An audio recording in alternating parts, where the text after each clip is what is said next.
I've heard many people say, I'm redeemed by the blood of the Lamb. I've heard them talk about the kinsman redeemer, which is our Messiah. But do they really understand what this means? Let's look at the definition of redeem in the Strong's. 1350, gal. To redeem, according to the law of kinship, to be the next of kin, and as such to buy back a relative's property, marry his widow, an avenger, a deliverer, kinfolks, purchase, ransom, redeem, revenger. So what we see can be redeemed are property, people, and blood. We also see who can redeem, only relatives and kinfolk. So you can read about the legal framework for redemption in Leviticus 25, but let's just take a quick look at redeeming. Verse 25, when your brother becomes poor and has sold some of his possession, and his redeemer, a close relative, comes to redeem it, then he shall redeem what his brother sold. Then over in verse 47, another example of redeeming. Now when a sojourner or settler with you becomes rich, and your brother with him becomes poor and sells himself to the sojourner or settler with you, or to a member of the sojourner's clan, after he has been sold, there is a right of redemption to him. One of his brothers does redeem him, or his uncle's son does redeem him, or anyone who is a close relative to him in his clan does redeem him. And then for more details about redeeming blood, you can go to Numbers chapter 35, but I'm just going to read verse 19. The redeemer of blood himself puts the murderer to unalivement. And of course, we all know about Boaz as Ruth's kinsman redeemer. The book of Ruth is only 4 chapters if you want to go read that beautiful story. But basically, Boaz married Ruth to continue the bloodline, which we know David came through, and our Messiah. And I know someone's going to bring this up. So yes, Ruth is called a Moabite, but that is because the Israelites lived in the land of Moab for 300 years. So it was the place of her birth. But she was an Israelite by bloodline. And if you want to see more details about Ruth, I pinned a video at the top of my page.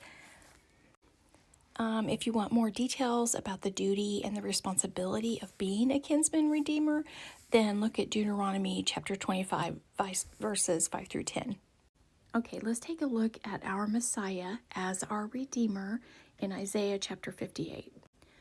Verse 20, and the Redeemer shall come to Zion, and to those turning from transgression in Jacob, declares the Most High. As for me, this is my covenant with them, saith the Most High.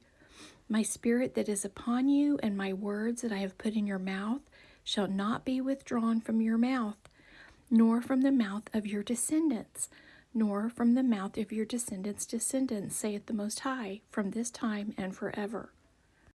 Revelation chapter 5, verse 9, and they sang a renewed song, saying, you are worthy to take the scroll and to open its seals, because you were slain and have redeemed us to Elohim by your blood out of every tribe and tongue and people and nation, and made us sovereigns and priests to our Elohim, and we shall reign upon the earth.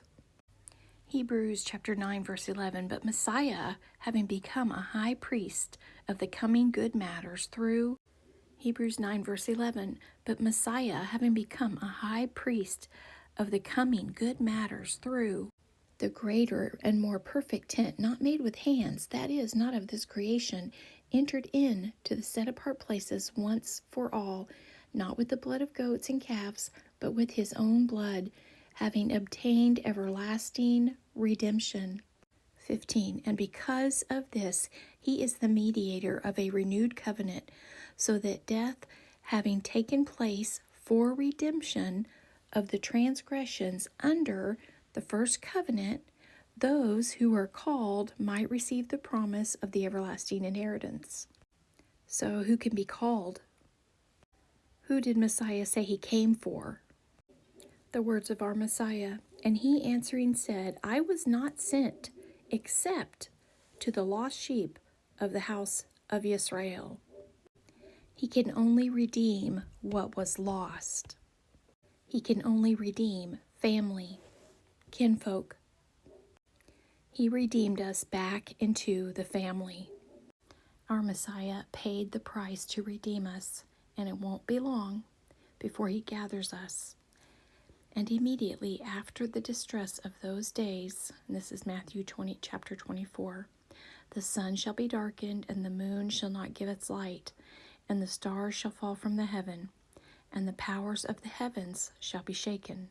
And then the sign of the Son of Adam shall appear in the heaven, and then all the tribes of the earth shall mourn, and they shall see the Son of Adam coming on the clouds of the heaven with power and much esteem.